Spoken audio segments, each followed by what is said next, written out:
Hier soir se déroulait le trophée des champions à l'issue de cette victoire du Paris Saint-Germain. Kylian Mbappé a parlé de son avenir, il a même laissé un petit indice. On va voir, on va en parler. Salut à tous les gars, c'est Azial.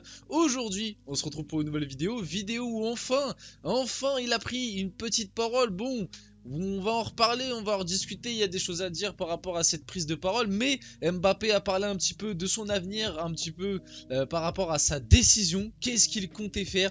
Il a donné des indices, bon c'est peut-être un grand mot, mais au moins il a évoqué le truc, on en sait un petit peu plus et ça fait plaisir. On va aussi parler dans cette vidéo un petit peu de l'actu autour du PSG, notamment juste après ce match face à Toulouse au Trophée des Champions. J'ai débriefé le match dans une vidéo qui est sortie dans la journée, donc si ça vous intéresse d'avoir un débrief du match, n'hésitez pas à aller la voir. On va se concentrer aujourd'hui vraiment sur les actus dans cette vidéo, donc si je parle pas du match, allez voir le débrief si ça vous intéresse. On va revenir sur Mbappé, on va revenir sur la blessure de Skriniar, sur pas mal d'autres choses autour du PSG. Donc bien évidemment, n'hésitez pas à liker, commenter, partager et vous abonner. Ça fait toujours plaisir pour fêter cette nouvelle année 2024. On est le 4 janvier, mais bon, on continue à dire des petits bonnes années, ça fait plaisir. Et puis on va pouvoir tranquillement rentrer dans le vif du sujet de la vidéo. Donc Kylian Mbappé sur son avenir. Je n'ai pas pris ma décision, je n'ai pas fait de choix. Personne ne parle de ma situation à l'intérieur du club. Donc comme je vous l'ai dit, la déclaration elle-même, ça peut paraître pas grand chose, mais pour moi, ça montre quand même que, en tout cas, il se passe quelque chose. Il se passe quelque chose parce que finalement, par rapport à 2022, parce que bah on est vraiment dans la même situation que 2022.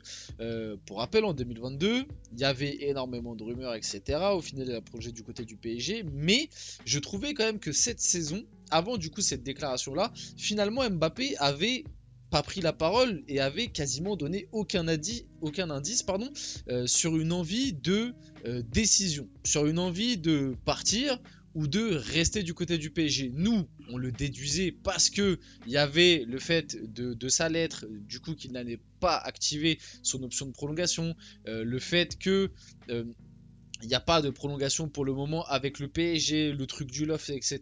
On en a déduit, mais c'est des déductions. On n'avait pas de réel indice ou de réel fait, que ce soit de la part d'Mbappé ou de son clan, sur l'avenir. Est-ce que c'était forcément un départ, forcément une prolongation ou quoi? Et là, parce que pareil, là je dis dans le sens où Mbappé n'a pas dit qu'il voulait partir du PSG, mais il n'a pas dit qu'il voulait rester. En gros, on était dans un flou total, on ne savait pas du tout. Il y avait même certains qui pensaient et qui pensent toujours que tout était déjà réglé depuis l'été dernier avec le Real Madrid et qu'il allait partir. D'autres qui pensent que c'est fait, il va prolonger au PSG, c'est sûr. Et là, il a parlé. Et finalement, cette déclaration, elle a l'air de rien, mais il nous explique bien qu'il y a une décision à faire et que cette décision, ça va être de prolonger par rapport au club ou alors de partir.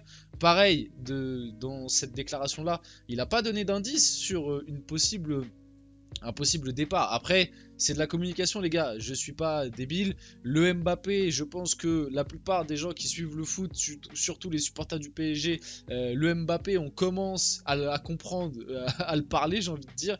On commence à comprendre ce qu'il nous dit, toujours avec sa communication qui dans la plupart du temps est très bonne quand même.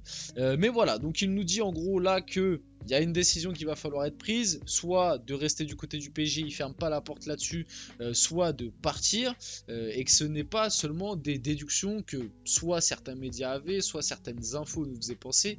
Donc déjà là-dessus, on a un peu plus d'infos. Ensuite, là où moi, il y a quelques temps, dans les dernières vidéos, je vous faisais bien savoir que mon ressenti, et même d'après certains bruits de couloir, même lui ne savait pas, ça se renforce encore. Alors, je sais, je le répète, la communication. Même si là, il sait dans sa tête qu'il va partir du côté de Madrid, il ne peut pas l'annoncer. La seule chose qu'il pourrait annoncer dès maintenant, ce serait une prolongation. Ça, on le sait. Mais moi, je pense honnêtement que par rapport à 2022, là où en 2022, j'étais persuadé que Mbappé allait partir, et au final, je me suis trompé parce qu'il est resté, je pense vraiment qu'à l'heure actuelle, il ne sait pas. Je pense qu'il joue la montre et que il n'a pas vraiment encore, on va dire, de réelles décisions sur son avenir, ce qui peut être un problème. Ce qui peut être un problème, encore une fois, pour le Real Madrid qui lui ont instauré une deadline. Pareil, l'histoire de la deadline du côté de Madrid, j'y crois pas, j'en ai parlé très récemment dans mes vidéos. Je pense que le Real va tout tenter jusqu'au bout, comme en 2022. Mais avec cette histoire de deadline, ils sont un petit peu plus protégés médiatiquement. J'en ai déjà énormément parlé. Mais au bout d'un moment, aussi, le fait de... Pour lui, pour sa carrière, je comprends. Voilà, il joue la montre, il veut attendre de voir un petit peu ce qu'il y a. Il a eu d'ailleurs aussi des déclats, je les ai pas mises, mais il a eu des déclats très élogieux de l'équipe, de Luis Enrique et tout, où il a expliqué que cette année, l'équipe avait une vision de jeu bien précise, et que dès que les recrues allaient mieux s'adapter et que certains allaient un petit peu plus se développer, exploser, certains jeunes qui sont arrivés, l'équipe allait extrêmement bien rouler, et sur ça je suis plutôt d'accord avec lui. Donc il a été élogié avec le PSG, mais le fait aussi de autant temporiser et d'attendre autant une décision, au bout d'un moment, que ce soit dans les plans du PSG ou même ceux du Real Madrid, j'ai envie de dire, tu déranges un peu tout le monde, et ça en devient un petit peu lassant. Donc c'est pour ça, encore une fois, on arrive à ce Mbappé lors de ce mercato 2024 malheureusement, mais j'espère qu'à la fin de cette saison, qu'il y ait un départ ou qu'il y ait une prolongation du côté du PSG, j'espère que ce dossier sera clos, parce que c'est pareil, on n'est pas fermé, parce que je commence à connaître, enfin, on commence à comprendre un peu Mbappé. Moi, je suis vraiment pas fermé à l'idée de me dire que ça se trouve, Mbappé, il peut partir du côté de Madrid, mais il est pas content, parce que du côté de Madrid, t'as Vinicius qui prend de la lumière, t'as Bellingham qui prend de la lumière, t'as un Hendrick, ça se trouve, qui va exploser, qui va prendre de la lumière, t'as Rodrigo qui est en feu, ça se trouve, t'as un autre mec qui va arriver du côté du Real. Je suis pas fermé à l'esprit, vous le verrez, hein. Peut-être s'il y a un départ du côté du Real Madrid, que peut-être, au bout d'une certaine période, quand on connaît un peu l'ego d'un Mbappé, je suis pas fermé qu'il y ait des rumeurs comme quoi il souhaite retourner du côté du PSG parce qu'il n'est pas satisfait du côté du Real, ou même d'aller vers un autre club. Vraiment, je suis pas fermé à cette idée-là. À voir comment ça va évoluer à l'avenir. Il a aussi enchaîné en expliquant qu'en 2022, il a connu ses décisions qu'en mai. Bon, est-ce que j'ai besoin de vous rappeler vraiment la réalité de cette histoire? Je vais vous le rappeler au cas où certains ne savent pas, la prolongation d'Mbappé en 2022, elle a été faite au mois de mars. Et comment on l'a su? On l'a su avec l'affaire, si vous avez suivi un petit peu l'affaire du côté des féminines du PSG entre Aminata Diallo et j'ai oublié le nom de l'autre joueuse carrément parce que ça fait un petit moment. Bref, cette fameuse affaire, je pense qu'en vrai la plupart de vous le savez, où c'était allé très très loin, voilà, la police, etc. Et quand la police avait analysé certains messages et certains audios, certains appels, etc., voilà, au sein du PSG, apparemment, à partir du mois de mars, mois d'avril 2022, la prolongation était déjà signée ou alors quasiment signée, et que finalement, ils ont juste attendu le bon moment pour l'annoncer, donc la fin de saison. Mais en réalité, c'était signé dès le mois de mars-avril. Donc bon. Là-dessus, il joue un peu sur les mots parce que c'est vrai que techniquement, on n'était pas censé savoir, à part s'il n'y avait pas eu cette enquête de police, on ne l'aurait jamais su. Donc, si je sais ce que je veux faire, je ne devrais pas laisser la décision s'éterniser, pardon. Cela n'aurait aucun sens, et vite fait aussi pour réagir à cette déclat qu'il a eu. Je suis pas d'accord. Là, il se joue un peu de nous.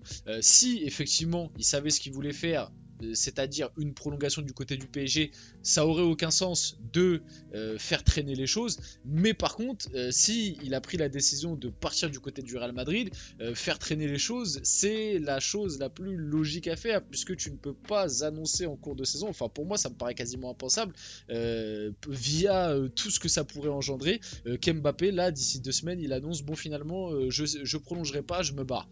Je me barre du côté du Real ou je me barre autre part.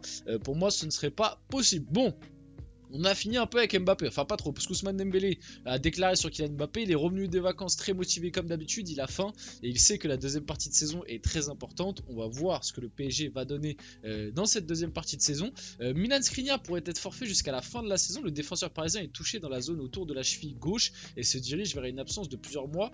J'en ai un peu parlé dans mon débrief. Globalement, moi je comprends pas les Parisiens qui se réjouissent de ça, parce que le secteur défensif du PSG est pas non plus hyper fourni. Alors certes, Milan Skriniar n'était pas le meilleur sportivement, ok, mais de là à se réjouir d'une blessure d'un être humain, les gars, faut pas oublier qu'il y a quelqu'un derrière, c'est pas un robot.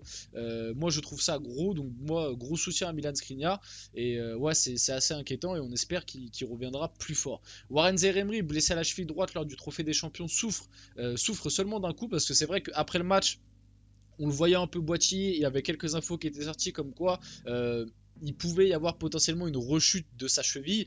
Au final, aucune rechute de son entorse à la cheville n'est à craindre, pardon, et ce serait seulement un coup. Mais pareil, je le répète, attention, Zaïre Emery, je trouve que on est en train d'énormément tirer sur la corde. Il va falloir que lors de ce mercato hivernal, il y ait un milieu de terrain qui arrive pour au moins instaurer un petit roulement, on va dire, entre Vitinha, Ugarte, Zaïre Emery et ce quatrième milieu de terrain. Et avec un Fabien Ruiz qui pourrait revenir aussi à un moment. Bon, Carlos Soler, j'y crois pas trop. Cherendour et Ethan Mbappé, ils sont même pas dans l'équation. Donc voilà. Et pour finir la vidéo, Noël Lemina pourrait voir son prêt à la Sampdoria en provenance du PSG déjà se terminer. Le Titi parisien a eu seulement 15 minutes de jeu en Série B cette saison. Plusieurs clubs, dont Wolverhampton, où évolue son grand frère Mario Lemina, sont intéressés. Donc à voir ce que ça donne, parce que je tiens à le rappeler quand même que Mario Lemina avait montré de très bonnes choses en pré-saison. Voilà, on finit la vidéo là-dessus. J'espère que cette vidéo vous a plu. Si c'est le cas, n'hésitez pas à la liker, à commenter, à partager et à vous abonner les gars. C'était Azial et on se retrouve très rapidement pour une prochaine vidéo.